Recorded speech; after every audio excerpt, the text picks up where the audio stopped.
तो सबसे पहले सभी ब्रह्मचारी भाइयों को राधा वल्लभ शेरवंश। मैं उम्मीद कर रहा हूँ कि आप ब्रह्मचर्य जैसे पवित्र व्रत को धारण किए हुए हैं और अपने जीवन को एक समृद्धता की तरफ ले जाने का प्रयास कर रहे हैं। तो मित्र, जो आज का वीडियो होने वाला है वो अत्यधिक महत्वपूर्ण होने वाला है। सच्चे हृदय से बोल रहा हूँ, क्योंकि जब मैंने स्वामी शिवानंद जी की पुस्तक में इस विषय को पढ़ा तो मेरे होश उड़ गए कि मतलब हम अपनी कितनी बड़ी हानि, कितनी बड़ी क्षति अब तक करते हुए आए हैं और हमारी ऐसी स्थिति, दयनीय स्थिति हो चुकी है कि हम कुछ नहीं कर सकते अब।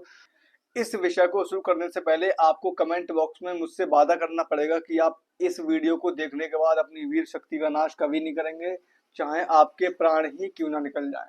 तो स्वामी शिवानंद जी क्या कह रहे हैं कि जो व्यक्ति अपनी वीर शक्ति का नाश करते हैं उनके अंदर क्या क्या कमियां जागृत होती हैं, यानी कि वीर शक्ति के क्या क्या दुष्परिणाम हैं। और ये दुष्परिणाम देख के आपके होश उड़ने वाले हैं, क्योंकि मेरे उड़ गए। और जिस व्यक्ति के होश नहीं उड़े तो वो शायद अभी भी वीर शक्ति क्षय में सुख मान रहा है। तो देखिए क्या कह रहे हैं कि सभी सुखों में सर्वाधिक ओजहीन तथा नैतिक पतन करने वाला सुख काम सुख है। इस सुख के साथ विभिन्न प्रकार के दोष लगे रहते हैं। इसके साथ पाप, दुख, दुर्बलताएं, दास मनोवृत्ति यानी कि मन की गुलामी तथा मानसिक अशांति, इस विभिन्न प्रकार के दोषों से परिपूर्ण ये भोग सुख है।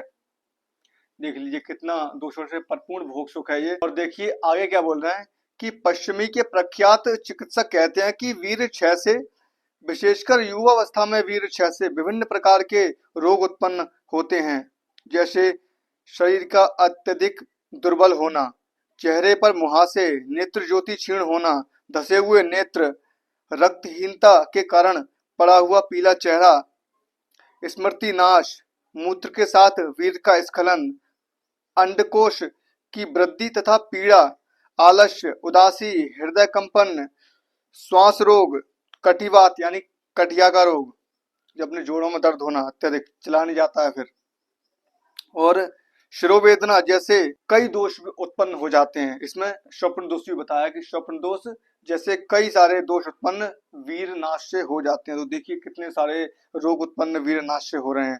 आगे शिवानंद जी क्या कह रहे हैं कि वीर शक्ति के क्षय करने से अनर्थकारी प्रभाव पड़ता है। इस पर सावधानी पूर्वक ध्यान दें। वीर शक्ति को अनेकानेक बार अकारण ही क्षय करने से लोगों की शरीर, मानसिक तथा नैतिक दृष्टि बहुत ही दुर्बल हो जाती है। शरीर की, मन की तथा नैतिक दशा बहुत ही कमजोर हो जाती है जो व्यक्ति अकारण ही वीर शक्ति का नाश करते हैं। आगे बोल रहे हैं शरीर तथा मन प्रत्येक कार्य को करने के लिए मना करता है, यानी कि शरीर और मन मना करता है कि ये कार्य मत कर, बहुत थके हुए हैं, आलस, प्रमाद स्थिति, ऐसी सब स्थितियां जागृत हो जाती हैं। शरीर तथा मन में अकर्मण्यता होती है, अधिक कमजोरी का अनुभव होता है। आपको शक्ति की पूर्ति करने के लिए, यानी कि वीर शक्ति की क्षति पूर्ति करने के लिए दूध पान, फल और कामोद्दीपक अवलेह का सेवन ही करना चाहिए। यानी कामोद्दीपक अवलेह कुछ ऐसी औषधि है, उसका सेवन करना चाहिए। आगे बोलना है स्मरण रहे कि ये पदार्थ कभी भी पूर्णतः क्षति की पूर्ति नहीं कर सकते, यानी कि जो आपकी क्षति हो चुकी है उसको पूरी तरह उसकी भरपाई नहीं कर सकते, चाहे आप कितने भी पदार्थ खा लो। आगे उन्होंने क्या लिखा कि एक बार नष्ट हुई तो हमेशा के लिए नष्ट हुई, यानी एक बार भी शक्ति नष्ट हुई तो वो शक्ति हमेशा के लिए चलेगी। अब चाहे कितने आप औषधि का सेवन ले लो, कितने सपोर्ट ले लो, तो आप पहले की तरह जो आपकी शक्ति थी वैसी नहीं हो पाएगी। इससे शरीर तथा मानसिक शक्ति दिन प्रतिदिन घटती जाती है। जिन व्यक्तियों ने अपना वीर अधिक नष्ट किया है वे अत्यधिक अशांत, चिड़चिड़े हो जाते हैं। सामान्य बातों में भी उनका मन अशांति उत्पन्न करने लगता है। जिन्होंने ब्रह्मचर्य व्रत का पालन नहीं किया वे क्रोध, ईर्ष्या, आलस तथा भय से परिपूर्ण हो जाते हैं।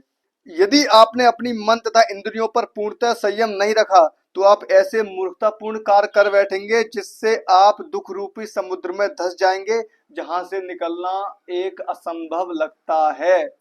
जिन्होंने अपनी जीवनी शक्ति का क्षय किया है वे अपना मानसिक संतुलन खो बैठते हैं। वह नहीं जानते कि वह क्या कर रहे हैं। वह विचार तथा विवेक शक्ति से क्षीण हो जाते हैं। जो व्यक्ति उस परम पद को पाने का इच्छुक है, यानी परमात्मा को पाने का इच्छुक है, उसे अपनी अमूल्य शक्ति की अवश्य रक्षा करनी चाहिए। तो उन्होंने अपनी पुस्तक में आगे भी बहुत सारे दुष्परिणाम लिखे हुए हैं, तो ये कुछ विशेष दुष्परिणाम थे जो मैंने आपके समक्ष रखे। तो आप इन बातों से अंदाजा लगा सकते हो कि वीर शक्ति के नाश से हमारा संपूर्ण जीवन का नाश हो जाता है। इन बातों को शब्दों में बयान नहीं किया जा सकता। आपने वीर शक्ति का नाश किया होगा तो आपने अनुभव स्वयं किया होगा कि कितनी सारी हानियां वीर शक्ति के नाश से होती हैं। तो मैं पहले तो आपसे हाथ जोड़ के विनम्र निवेदन कर रहा हूं कि यदि आप अपने जीवन को बचाना चाह रहे हैं, आप अपने जीवन से प्रेम कर रहे हैं, तो आप वीर शक्ति का नाश करना बंद कर दीजिए, वरना आपका जीवन पूरी तरह नष्ट हो जाएगा। आप किसी कार्य के नहीं रह जाओगे, ना लोक लायक रह जाओगे, ना परलोक लायक रह जाओगे। यहाँ पर दुख भोगोगे, अंत में नरक गति प्राप्त होगी। इससे नुकसान ही नुकसान है। वीर शक्ति के नाश से एक भी फायदा नहीं है, एक भी फायदा हो, कोई फायदा नहीं है। वीर शक्ति का जो सुख हमें लगता है वो भ्रमात्मक सुख है, उसमें उसे भोगने से कभी किसी को सुख नहीं मिला। आप स्वयं अंदाजा लगा लो कि ये सुख है या दुख है। मुझे तो सुख की छांव में दुख का एक समुद्र दिखाई देता है। इसीलिए मैं शब्द बता नहीं पा रहा कि मैं क्या कहना चाह रहा हूँ आपसे। तो आप मेरी भावनाओं को समझिए और अपने जीवन को एक समृद्ध लक्ष्य की तरफ ले जाइए। अपने जीवन को एक खुशहाल पूर्वक जीवन की तरफ ले जाइए, जहाँ इन दुखों का लेश मात्र भी ना हो। तब अपने जीवन को आनंद में व्यतीत कर पाएंगे। देखिए, मनुष्य जीवन यदि पापों में उतार दिया तो दुख से भरा हुआ है, और यदि सतमार्ग में उतार दिया तो अपार आनंद से भरा हुआ है। तो आप अपार आनंद की तरफ जाइए, दुखों की तरफ मत जाइए, आप परमात्मा की तरफ मुड़िए। वहां जाने से आपका जीवन समृद्ध बनेगा, वहां जाने से आपके जीवन में आनंद की प्राप्ति होगी। तो हाथ जोड़ के आपसे निवेदन है मित्र कि अपने जीवन को समृद्ध बनाइए, खुशहाल बनाइए और मेरी शक्ति का नाश मत करिए। इसी के साथ मैं आपको मिलूंगा एक नई जानकारी के साथ। तब तक अपना ध्यान रखिए और ब्रह्मचर्य का पालन करते रहिए। जय श्री राम।